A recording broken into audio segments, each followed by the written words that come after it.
preset. Oh, okay. I think it's time to get started. One of the things I teach a first-year course in torts. One of the things I used to love to do with first-year students, because they're so much fun to play with, is especially if I had them the first class they had. A lot of times they'd come in, they'd all get seated, and I'd come in and I'd say something like, welcome to Anthropology 101. I usually don't see this many students in my class, and just watch them panic as they're, checked, because they, this is what this one's supposed to be. It's up there. I actually had a few people doing spell check for me right before you came in, because I had the spelling wrong. That's all right. It's now correct. So if you thought this was something else, you can leave. But there you go. My name is Ron Eades. We've got some other presenters on our panel as we go through this. Professor Jim Smith, Professor Sally Weiss. I am assuming that since all of you are law teachers or librarians or information technology people, that all of you at some point became literate. So I'll try very hard not to read my screens to you. Because I know when people do that to me, I get really irritated. So, but I did want to point out who Jim and Sally were, just in case you had any confusion. This talk, you probably noticed that what I was going to talk about, it said something about getting started and keeping up with your students. And so before we actually start talking about the particular items of technology we want to talk about, I thought I would take a few minutes, kind of an introduction, and talk about why we might want to do this. Why bother? Sort of why get involved in this sort of stuff? I'm one of the older faculty members on the faculty at the University of Louisville, as you probably figured out. And so I'm one of those that the young people like to say, he's one of those old guys and we can't get him to do anything. He won't change. He's still using the same set of notes he did, 31 years ago, and we can't get him to change. In fact, one of the delightful things I always enjoy about coming to the CALI conference is hearing so many people say that about old people during the course of a very short period of time. They usually won't say that. The untenured members of the faculty and staff won't say that to my face in Louisville, but here people will do it regularly.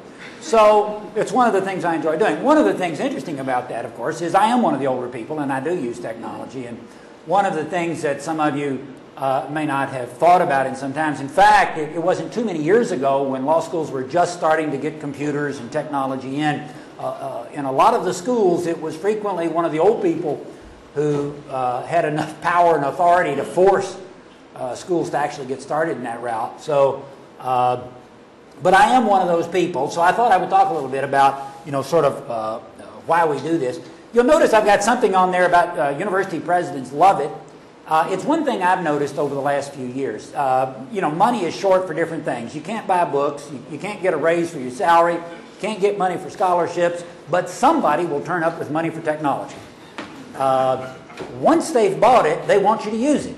I mean, presidents like to be able to stand up in front of alumni and say, we have this many giga-somethings of memory, and we're doing this with technology and that with technology, and that filters down. I just envision they have deans meetings where the president and provost come in and scream at the deans to go back and make your faculty use technology, make everybody happy. So one of the reasons, as I suggested, is administrators love it. Now, as a senior tenured faculty member, I think that is the worst reason to use technology, because I personally don't care what the president thinks. I think he's irrelevant to the world as I know it. The dean is only slightly more relevant to the world as I know it. So that's really a horrible reason to use technology. But I thought I'd put it up there in case we had untenured faculty members or untenured staff people here, when therefore those become the two most important reasons to do it. You'll notice that I put in another thing. I imagine I have some IT people in here. Would you, after all I've said so far, you probably won't raise your hand, but would you raise your hand so we can identify you? Right. Notice the next one is if faculty members use technology, the IT people will actually talk to you. They won't snub you, ignore you in the halls. Now, that's actually starting to be a fairly good reason, because there are things that sort of everybody's using now, like email, things like that. And, you know, if your email goes down, it's really good to be on good terms with the IT people. Because if you've said bad things about them in the past, they won't come fix your email. In fact, I think they sabotage it. You know, they sit up at night and hack into it and bring it down on a regular basis. So that's not a bad reason to kind of do technology. But there are more important reasons. And of course, students expect it. And I'm not one of those, I think, you know, law schools ought to be consumer oriented and we just give students what they want. Instead, it's more of a learning style thing. Students now come to law school with computers. I wish I could remember the year. I've told a few people this story already. It's like 6 or 8 years ago. I teach a first-year course in torts, so I have them fall and spring. About 6 years ago, 8 years ago, it was the spring semester. I had a class of about 60, so the second semester, and I had maybe 6 people in the class with laptops, so 6 out of 60. That fall, came back, new class, I had maybe 4 or 5 who did not have laptops. That year, and I wish I could remember the year, was the tipping point. Suddenly I went from nobody had laptops to everyone had laptops. I'm sure it had something to do with the year that colleges started requiring everybody to have laptops. I know when my children were getting ready to go to college in the 90s, the only school we visited that required laptops was Wake Forest. They claimed they gave you one when you entered. At that point, if you checked the tuition rates, you noticed that their tuition rates were approximately $2,000 to $3,000 more a year. So you were paying, I figured, approximately $12,000 for the laptop they gave you. When you started, I thought I could actually buy one cheaper somewhere. But students have them. And so what that has done is, for at least their college education, probably a good part of their high school education, they've been doing research on their laptop. They've been taking class notes on their laptop. Their undergraduate school probably used Blackboard as the online course syllabus system, their online course management system, so they're used to checking online for their syllabus. They haven't had to keep up with a paper syllabus now for at least 4 years, maybe longer. They do everything on a laptop. If you suddenly take them into your class and give them another way of doing it, they're going to be way out of step. It's going to be very difficult for them. And so it's this kind of thing that starts being difficult. Also, learning is reinforced with different kinds of learning methods, teaching methods. Yesterday, Professor Deb Cohen did a session on learning preferences. And she had a website. And if you missed that, well, too bad for you. She's in the room. Get the website. Talk to her about it. Basically, you can, I can narrow it down. I don't want to give her whole lecture again, but people learn either through their eyes or through their ears or through some sort of motion or something. So, you know, you've got visual learners sort of or auditory learners. I tend to be more visual than auditory. Many people in education are. But I had another interesting experience. Walking through the hallway in school a couple years ago, and I noticed a student had a Bluetooth, cell phone in one ear, had an iPod earbud in the other. They were listening to music, talking, and texting. I was blown away. I think they are, with all of the going back, Sony Walkman, some of you don't even know what that was. It's going back to Sony Walkman and now into iPods, the whole MP3 players. I think they're much more auditory than I am. That stuff just irritates me, all that noise in my ears. I can't stand it. But I think they're much more auditory. So I think if you can mix sight and sound and movement and motion, you're actually helping them learn. You're kind of playing into their learning preferences. It's sneaky, it's subtle. They don't even realize you're doing it, but you're playing off of these different things. You're giving them a lot of different ways. I personally, I've been trying to add some auditory things, been trying to add motion. I've been developing what I call the pulse graph waltz. Don't quite have it yet, but we're getting there. I think students will understand it better in sort of 3-4 time. But it's I think so. Those are the real reasons we need to do this. And also, what you find. There was a time, and I was talking to Sally about this a little earlier, when I first learned a word processing program, it was horrible. It was before Windows, so you had to learn all of those commands, and it took days before I could just type a sentence. And I kept thinking, I'm going back to the typewriter. This is crazy. I'm spending my life learning commands, and I can't get anything done. Well, there's a lot of technology out there now that the learning curve is not bad. You can start very small. You can just add a few little items, each day. You add a little something today. It's very easy to do. It actually makes your job a lot easier in the future. You can save it and keep adding to it. So the beauty of it is that it is more efficient. It's time-saving. You can save it. And so it really works. Now, this is one of the messages I want to give to the IT people in here. And I do know that you get very frustrated sometimes. You got all these great technology things you get your faculty to use, but you got to remember this. They are busy people. Not only are they teaching, they should be researching and writing and doing publications, and they got to go to faculty meetings, one of the real joys of life, and doing other kinds of service. The last thing they want to do, is spend a month learning some kind of new big project which they may or may not be able to use. But if you can find things and show them, that you can give them like a little 5-minute talk, get them started. They can add a little bit today, a little bit next week, save it. Next time they teach that class, bring it back up, use it again. They are hooked. And those are the kinds of things we're going to show you as we go through them. Those are the kinds of things that I think really work. And what we're going to talk about is, Jim is going to talk about online syllabus, specifically Twin, showing you some easy things and some amazing things you can do with it. Sally's going to talk about PowerPoint, show you, again, you can start very simply, 1 or 2 slides, or you can do anything with it. And then I'm going to talk a little bit about blogs, podcasts, and then we're going to kind of talk about CALI lessons. So that's the process we're going through. So Jim, you want to come up and see if we can find law school. How about that? Great. Thank you, Ron. I'm going to talk for a few minutes about the things that I found useful for Twin, and a few of the things that I wish weren't there or were better. I've used Twin for roughly the last 10 years, and it's the only course management tool that I've used, so that I don't have any experience in comparing it to LexisNexis's Blackboard or any of the more generic things that happen to be out there. Twin, I think, like other course management tools, is something that's a classroom enhancement designed for outside the classroom.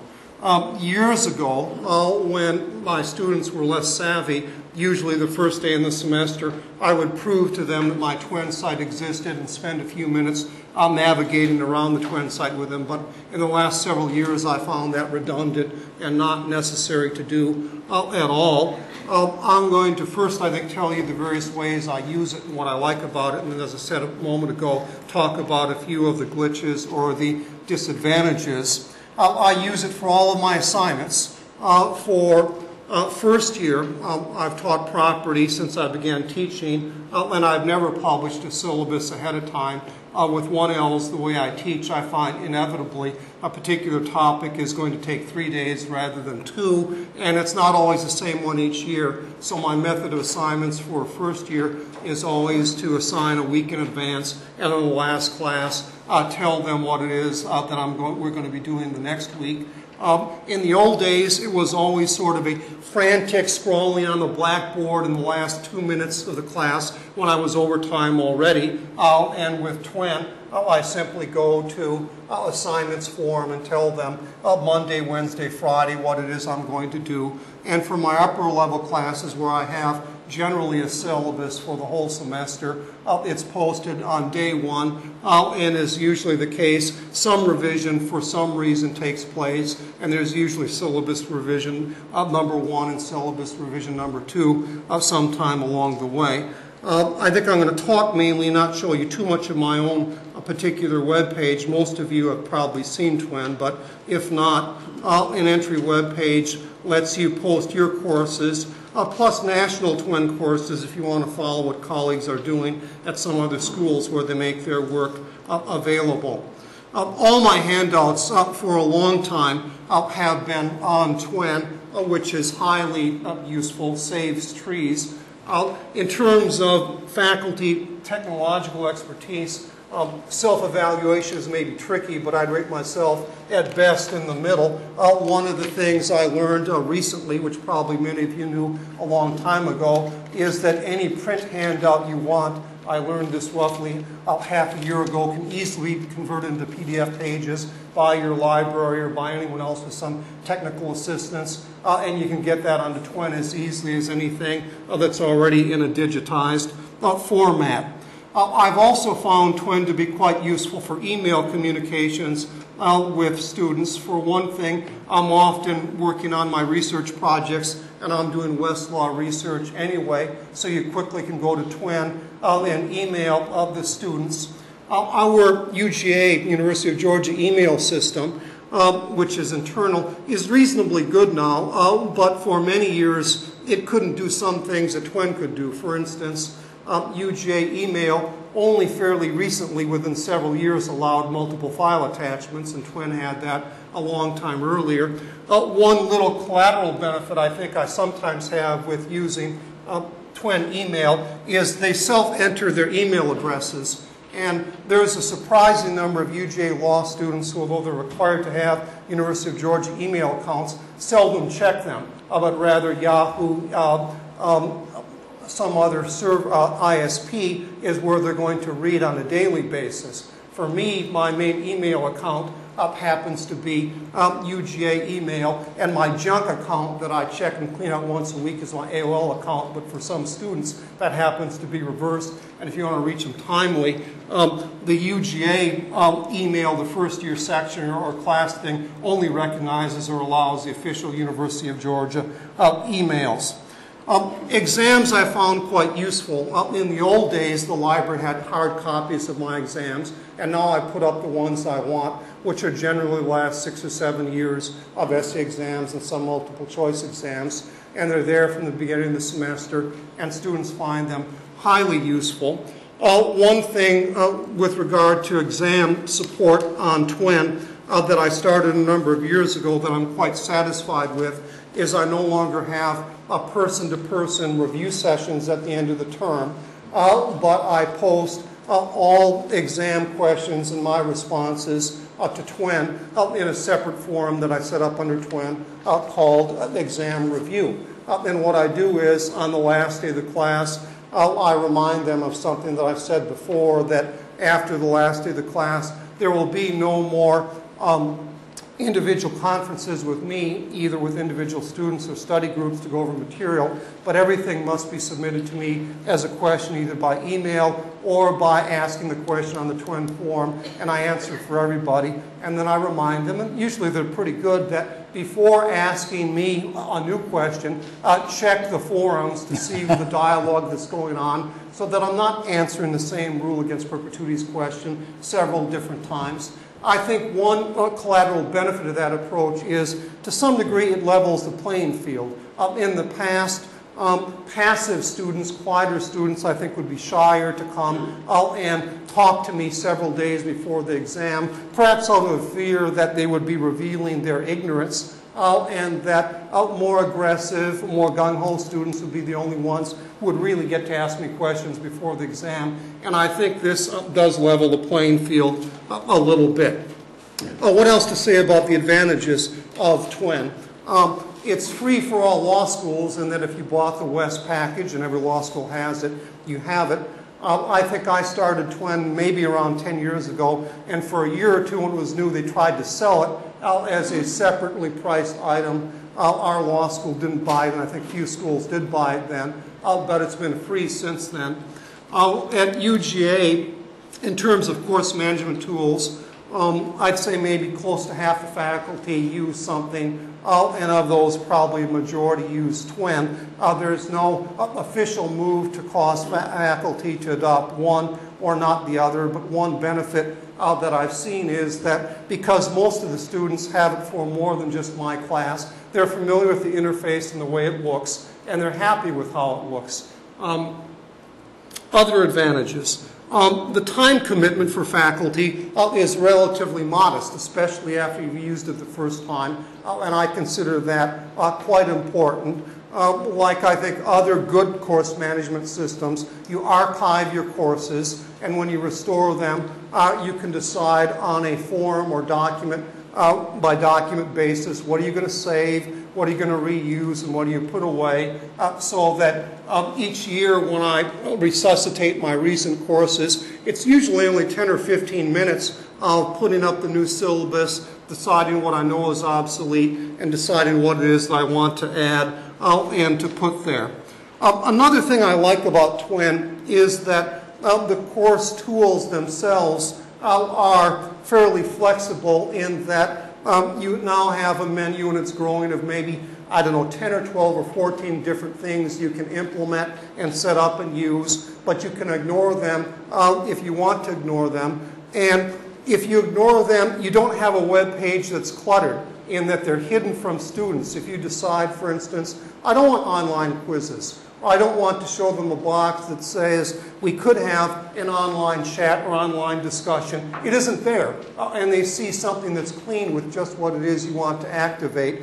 And for me, I view myself as a relatively basic user who uses a number of document forums, including handouts, exams, a few discussion forums, web links to some outside things, but not too much else. What about the disadvantages that I'd like to talk about? I think there happen to be several. If I'm looking purely from the standpoint of the amount of time that I spend on it compared to what I did in the old days, I probably do spend more time initially in the semester and later on doing things on Twin than I did in the old days when I would hand out things to a secretary or assistant to photocopy or put on reserve at the library. But I don't think it's a huge difference. I think I'm fairly adept at it. A few faculty, I don't know any other school, delegate course page management to an assistant. But from my point of view, I think that would be hard to do, and I wouldn't have the sense day to day of what's new, what's going on, and what's happening with my course web page. Secondly, and maybe this is unavoidable in a technological environment, I think with the degree of things I've done with Twin, to some degree, it reduces my face-to-face contact with students compared to the old days when I probably had more office conferences, maybe more questions after class. But that's something I think that can be overcome. To some extent, I think that's a function of the prevalence of email, even if you don't have a course web page where you answer things and hand it, in that many more students, for good reason, will email Professor Smith rather than trying to see me in the hall or see me when I'm getting a cup of coffee or see me up in my office. One of the things on Twin, and I don't know again whether the other systems are better, that has tended to irritate me is the HTML converter has always been rather clunky and has done weird things with documents, most of which happen to be in Word. It tends to do things that maybe irritate me, like screwing with the indents, changing the fonts halfway through the document, and that kind of thing. And I guess I've grown a little more tolerant and have said, you know, what the heck? It's not as bad as a law review screwing with my published piece. It's only a Twin document. I'll take it down and send it up later, and it's probably not going to kill anybody for it to be the way that it actually happens to be. Maybe the last thing I'll mention is this. I know a number of colleagues, at least nationally, have had some resistance to Twin because it's a commercial product put together by Thomson West, and they felt that if the school institutionally, or maybe even them individually, adopt it, it's somewhat of a push or a plug or endorsement of Thomson West compared to LexisNexis or compared to free providers of legal content. And maybe to some degree there is something to it. The fact that I've used it this long demonstrates that it doesn't bother me extremely that they have developed it, maybe not solely out of the goodness of their hearts, but largely as part of their profitable making enterprise. One thing I'll say in their behalf in closing is this. Although I do notice, and you can probably see it here, there are links to the Thompson West bookstore and rather subtle ways they can get the user to go from TWEN to other things where they have a profit motive. I don't view it as overly in your face or obtrusive. If the day comes, and I tend to doubt it will, that TWEN adds pop-ups with a flashing light telling me to go somewhere to buy a book or telling a student to go to buy a particular book or a study aid, that'll be the time I drop TWEN and go on to a different product that doesn't have the sorts of things you see generally in so many regular websites that happen to be out there. Now, the next topic is Sally's going to talk about PowerPoint with us, and I'm going to go ahead and bring up her, I hope. Getting started, aren't we? Here we go. Oop. I don't think I started this. I didn't start at the beginning, did I? Yeah, sorry about that.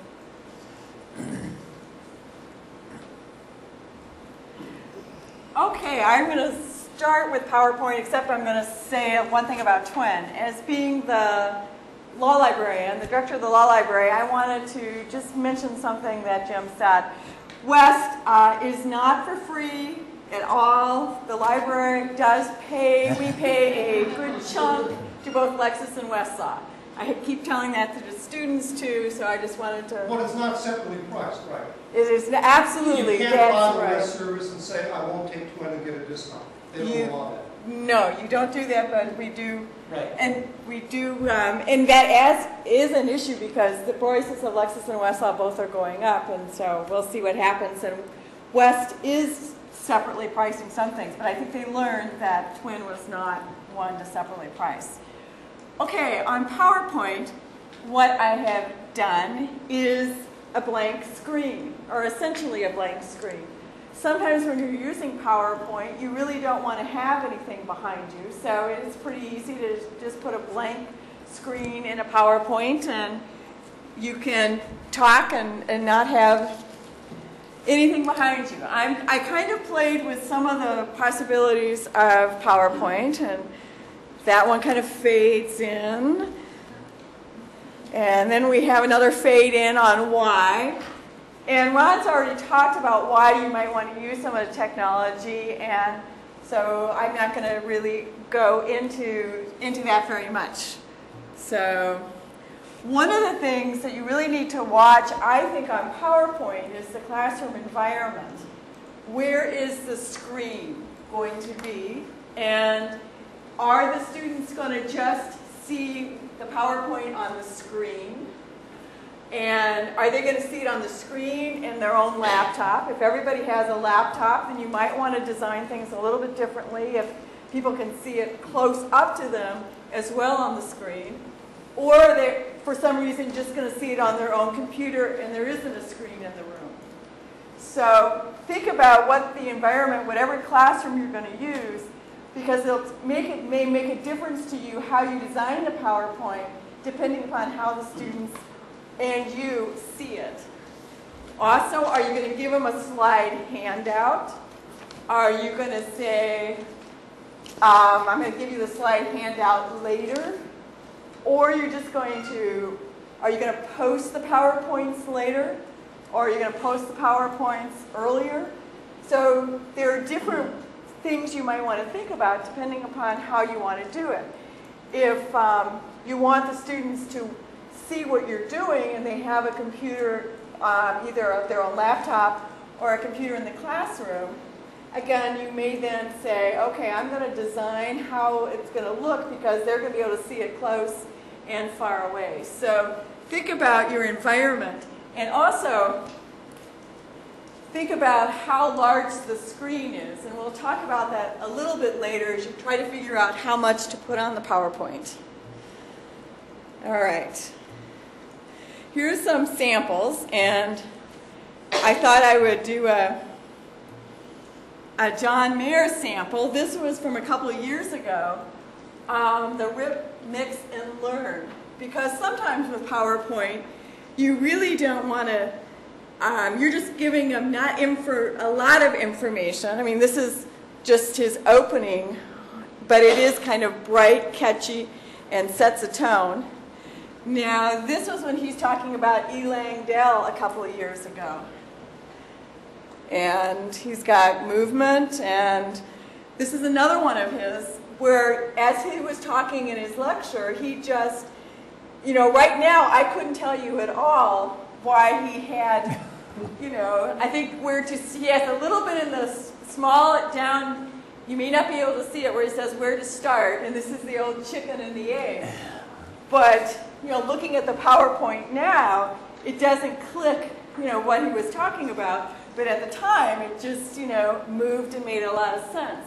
So you can use PowerPoint differently. Sometimes you may want to have text because you want people to go back and look at that text and use it for review or further learning. Or sometimes you just want to have the pictures as you're talking, say something. But again, to look at the PowerPoint later, it may not,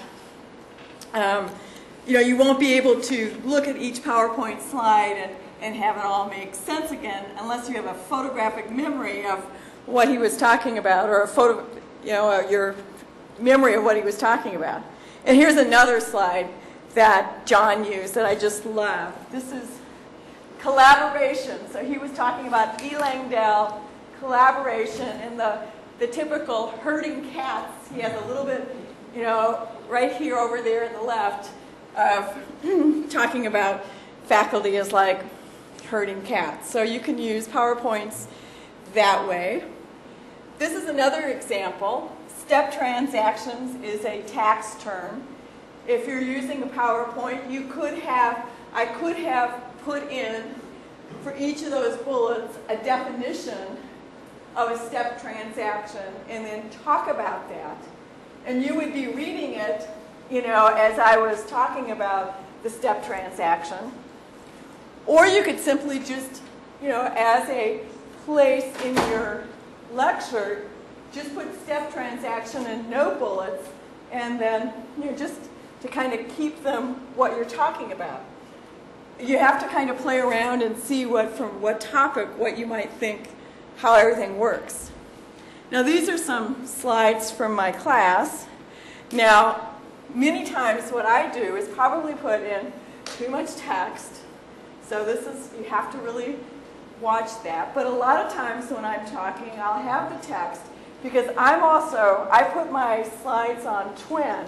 So I have the PowerPoint on Twins, and the students can go back and look at the slides as a review. And now sometimes you may want, again, just use your PowerPoints that way, and other times you may not. But you really have to watch in your classrooms, because some classrooms, this may be way too much text that you would not be able to see it on the screen. Or this is, bigger font, easier to see, again, depending on the classroom. So you really need to watch font, how many lines, etc. Now, this I'm talking about NCUSL, the National Conference of Commissioners on Uniform State Laws, giving a little bit of a definition. But also, what I do is go to find the cursor somewhere around, there it is. And I use a lot of websites.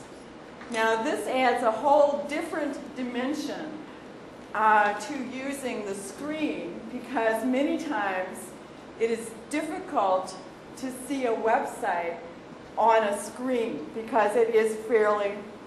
Now, one of the things I've done already is if you look under View, you can go to text size, and right now I've got it at the largest text size possible. And in this environment, it's pretty readable. But if you're using many times Lexis or Westlaw, or the website has a different font, it's very difficult to follow a website, especially if you're trying to sell, the student go over here and, to try to figure out, exactly where to get their attention. And that's why, you may need a laser pointer or some sort of mechanism to be sure the students know where you are on the website. Because if you look, and I'll go back to text size, let's say medium, that becomes a little bit smaller to do. Now this is actually, a fairly good screen, but okay, you guys are way in the back. Is this all readable? Sure. No. Yeah, see, it's just, so you really have to think about that, especially when you're going, off the PowerPoint onto the web, what people can actually see.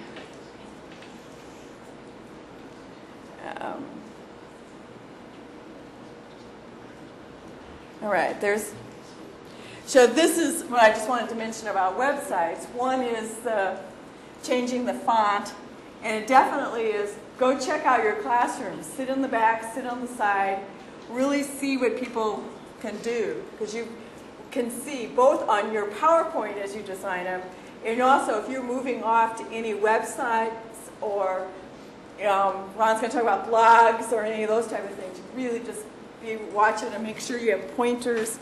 And if you have laser devices, be sure you don't point them in the wrong way. PowerPoint, you can also hide your hyperlink.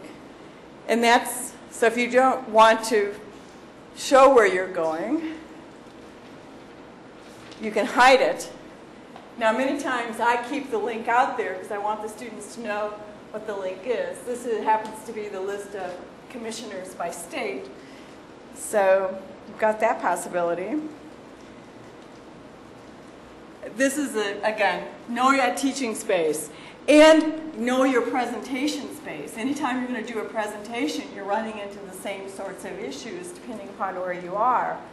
So if you're doing a PowerPoint and doing it this classroom, the courtroom is different than it might be in one of the other classrooms. So scope out your classroom as much as you can. Another idea, rather than going to the web, is you can do screenshots. And this is a screenshot of the index to legal periodicals. And actually, Ron and I were talking about this because he uses a screenshot in his. And what he suggested that I hadn't thought about was that I could take this over to Paint and get rid of some of the toolbars. Now, sometimes what I've done is when I've done the screenshot, I've gotten rid of the toolbars manually. But then you have to remember to find them again and bring them back. So you can take this into Paint, cut it out, and might look a little bit better. But these are some of the things you just kind of pick up from talking to people that are usually not too difficult to do. Now, I'm just going to move through kind of clip art. So there we have a little animation in the clip art. Let's see. Here we have the clip art zoomed in, and then if I get this right, again, you have to find your cursor, which, there it goes. That was an arrow sound, so you can play around with the clip art and the sound. You can easily do documents and diagrams, though it's really interesting to see the difference. The diagram is 3 colors, very distinct colors on my laptop, and the screen, it's not really viewable at all. So, as well as watching what you can see on the screen, if you're using colors, makes quite a difference. Layout screens for text and tables are pretty easy to put in. Graphs and pictures. And here we have a podcast. So we can just... Hello, this is John Mayer. I'm the Executive Director of CALI, the Center for Computer Assisted Legal Instruction. And I'm speaking with Professor Scott Byrd of the University of Montana School of Law. Hey, Scott. Hello, John. How are you? Good. So you can include pretty easily any type of audio clip that you want to. And these are just more charts and pictures. And again, it's much more vibrant on my screen than up there. So again, that's something to look at. Just, this is a picture I took, which it was really quite easy to throw in here.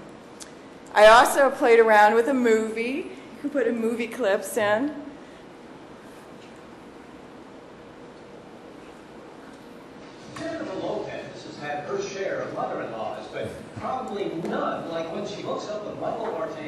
Here's a first look at the ultimate bride-to-be nightmare, monster-in-law. I'm nervous. We'll keep on going, but that's easy to, well, relatively easy to put in. It didn't take me too long to figure out how to do it. But you can make it large, small, you can put it anywhere on the PowerPoint that you want to. And this is just to show you a screenshot of what the PowerPoint looks like. And on the left-hand side are my slides. And on the right-hand side are where it says, and you, again, can't really see this, it has apply slide layouts. And you can just pick one of those layouts, and then you're able to then easily add in the graph, the picture, the screen, the media. So they've got, PowerPoint has it fairly well organized. And you can go to websites if you need a little bit more information. This was the website when I was working on putting in the video. And it says insert a movie or video on PowerPoint 2003 and run it full screen. So there are places to look and get a little bit more information. And there's also a book, again, depending on your learning style. If you're somebody who actually would like to have a book, it's called PowerPoint 2000 for Professors. And it's a NITA book, the National Institute of Trial Advocacy. We've got 3 authors, one of whom is a faculty member. And it's quite readable, talks a little bit about pedagogy, and then how you might want to use, how you can design different PowerPoints. They also have a link down here, right down here. Well, you can get the, they have a link for some slides that they put together just to help you get a start and work with them. So this is 2007, and I'll have it up here if anybody wants to look at it, but it's another way to take a look. I mean, there's help, there's websites, but this is a PowerPoint book designed for faculty members. My last thought is, we were talking about students. I have my students in class do a presentation, and they have to talk about, I give them a particular set of a particular form book, and they have to be a salesperson for that set, that book. So, you know, they can do it any way they want to. But many of them do PowerPoints, and this is, for many of them, is their first opportunity to do a PowerPoint. And let me tell you, they do not do plain vanilla PowerPoints. I mean, they're interactive, you know, we may have some sound. And so it's interesting to me to see what they do as a PowerPoint, I assume is kind of what they would like to see as a PowerPoint. And then...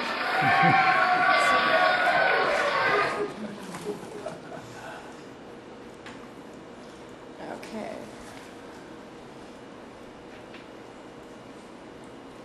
Okay, let's see. Find where it was.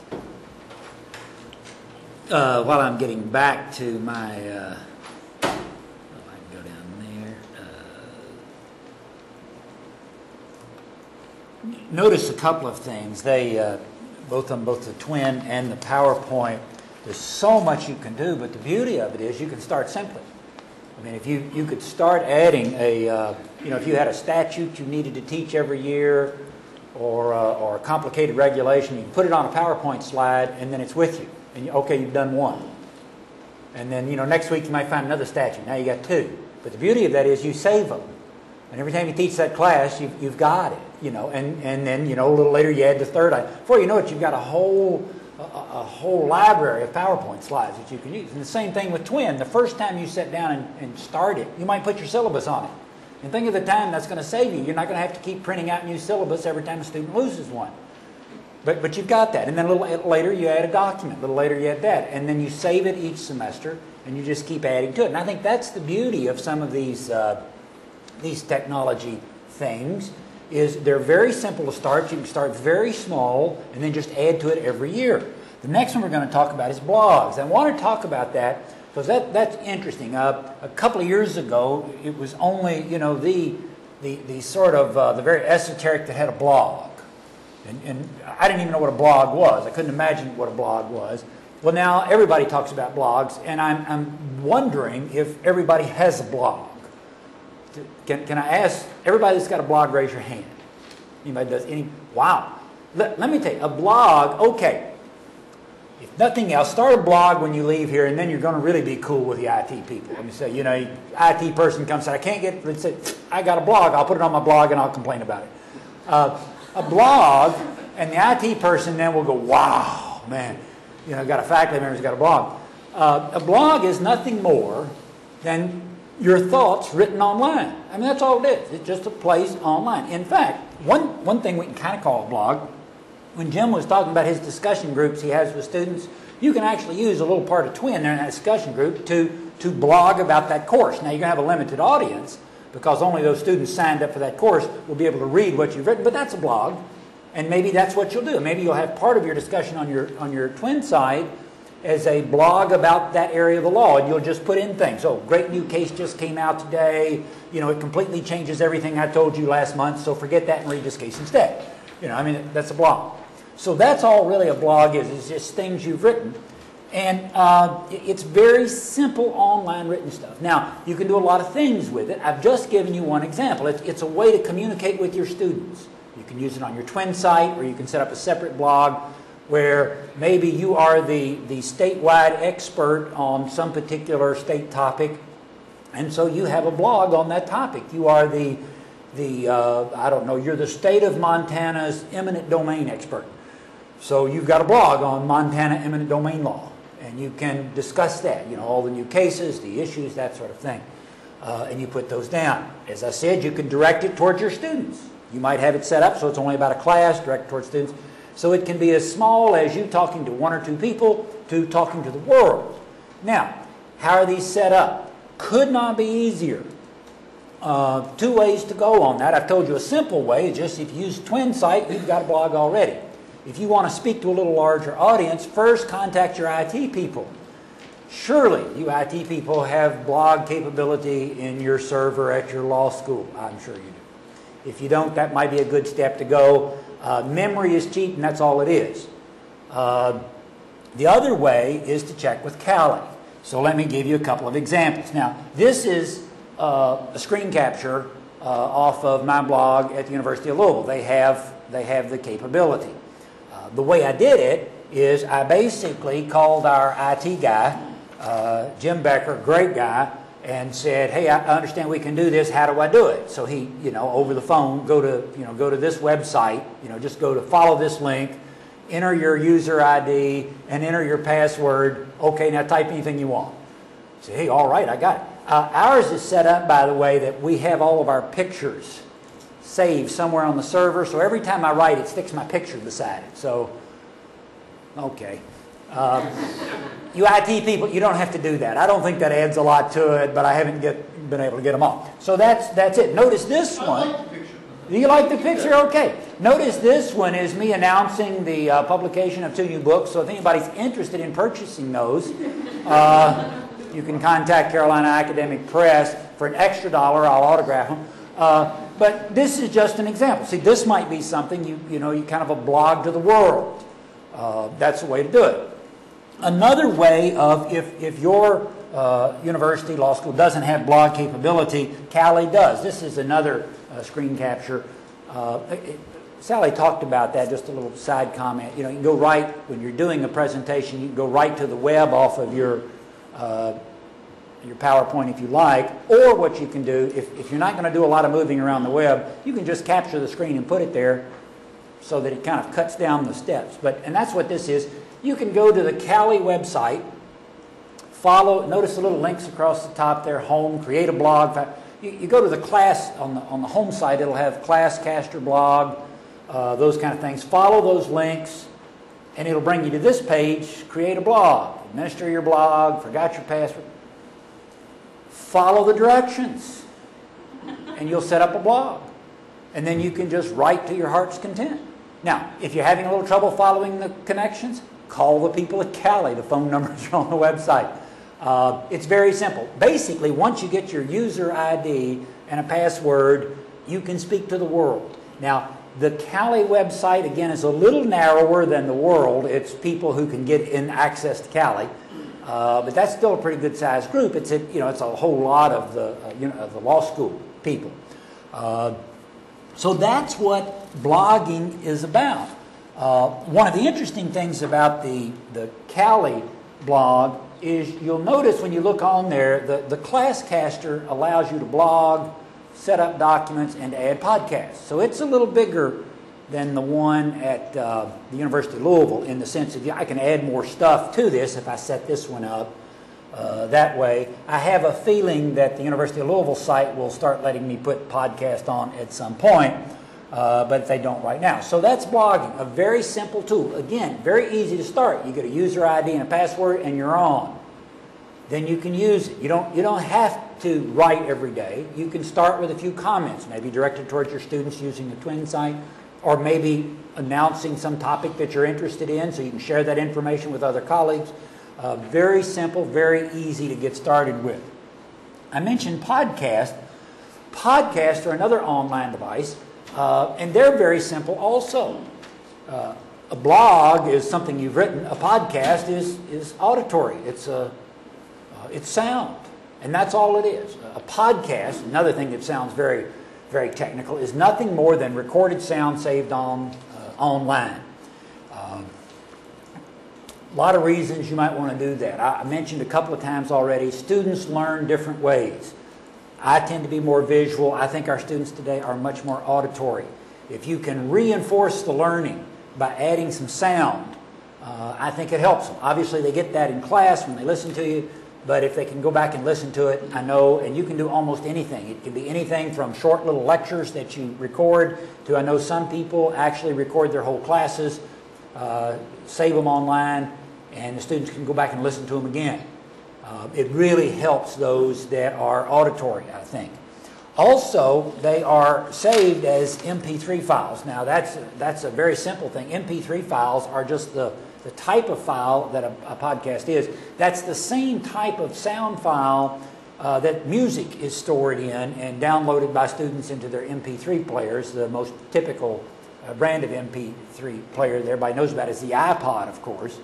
So what's interesting about that is if you have a podcast, if you've recorded some sounds and put them somewhere on the internet, students can listen to them right off their computer, or they can download them to their iPods, and they can listen to you while they're out jogging. They can refresh their class, or they can do that, or while they're driving home, or while they've got their iPod in one ear and their Bluetooth in the other, and they're texting somebody. They can be listening to you talk about something. It makes it very convenient.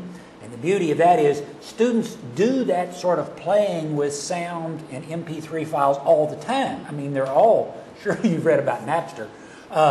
They're always downloading music and doing things with their iPod. It's just second nature for them to be able to do that with that sort of thing. So how do you do that? That is also easy. As I mentioned, University of Louisville doesn't have podcast capability on their website, but CALI does. And again, since you are a member of a CALI school, you can use these. Very simple, a couple of ways. You can go to that Classcaster website I've already shown you and start working through that and uploading sound to that. Or, interestingly enough, CALI has already recorded some podcasts, and they have a whole list of podcasts, and you can go to their website and look at their podcast, and you can have your students listen to those. You may discover that there's a whole series of podcasts with your classes that you would like for them to listen to. So you can do that also. So you can either create your own or tell your students about some that are already there. As an example of a podcast, this is one I did, and this again brings me back to why I think this is very useful technology. This one you'll notice is things to know about torch class before class starts. And it's about an 18-minute discussion by me of that. The beauty of that is I used to give that every year, first day of class. I used to have to talk, 15 to 20 minutes about everything you ought to know before we get started. What is torch about? The interesting thing about that is there was an article written in the 1950s by Leon Green, University of Texas, a very famous article about the study of tort law.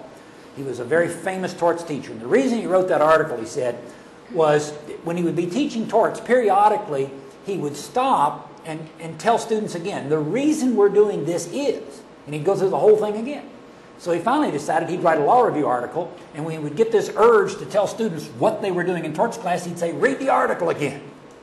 Well, it suddenly struck me, students read, they listen, so I recorded my thoughts. So I now, before class starts, I put up an assignment. I say, listen to that podcast. And then periodically in class, if about halfway through I realize they're not getting, I said, listen to that podcast again so you can understand, what we're doing. My guess is that every law teacher in here has anywhere from 4 to 6 little lectures you give your classes every year. It's the same lecture. You have to repeat it. It takes 15 or 20 minutes of class time. Why not record it? You give the same lecture. Maybe it's how to study your topic. Maybe it's how to take an exam in your topic. Maybe it's some little rule that you have to go over every time. Well, record it. Put it on the internet. You've done it once. You don't have to do it again. You can listen to it every now and then, see if you have to update it. Great little tool. As I said, you can start with one simple podcast, and then as you develop a library of podcasts, it gets very usable. So, I think those are a very usable thing. One of the other topics we want to talk about is CALI lessons. I hope everybody in here knows about CALI lessons, and so just a couple of quick comments, and then we'll take some questions before we break. Although we did set up a table to give people a chance to talk to authors of CALI lessons. CALI lessons are available. It was kind of the basis that CALI actually got together over 25 years ago, was to write computer-assisted lessons. Gone through a lot of formats. They are available to faculty and students of member schools. I think the important thing about it is that for the teaching faculty, your students are using a lot of commercial products out there that you don't really know the quality of. All kinds of commercial outlines, things like that. Those of us who work with CALI lessons, who have written CALI lessons, we know they are written by experienced authors, and they are reviewed and edited by experienced people. They go through a very tight review process, so they are well done. This is another way, if your students are reading material, they're listening to material, and now they're working with material, it's another way to reinforce learning. These are really very good. If you're not familiar with the CALI lessons, you ought to go to the CALI website. There's another screen capture showing the topics that are covered. Notice, I don't think you've got a class that's not covered with some lessons. Although I keep telling Deb we need some legal history lessons in CALI, but haven't quite gotten there yet. There's a list of the topics. You can break those down even further. I just pulled this up, another screen capture. These were some of the torts lessons that I had recently been reviewing and looking at for classes. And you can see just in the topic of torts, there are a lot of lessons. So whatever topic you're teaching, this is a form of technology that's really very easy for you to use. You can go on the CALI website, check out some of those lessons yourself, kind of read them, see if you like them, and then start recommending to your students. And once you've recommended to your students, you might, in fact, see if they might want to use one or two in class or some things like that. So it's a great, another little technology device you can use. Now, just maybe a minute or two. Any questions for any of the three of us?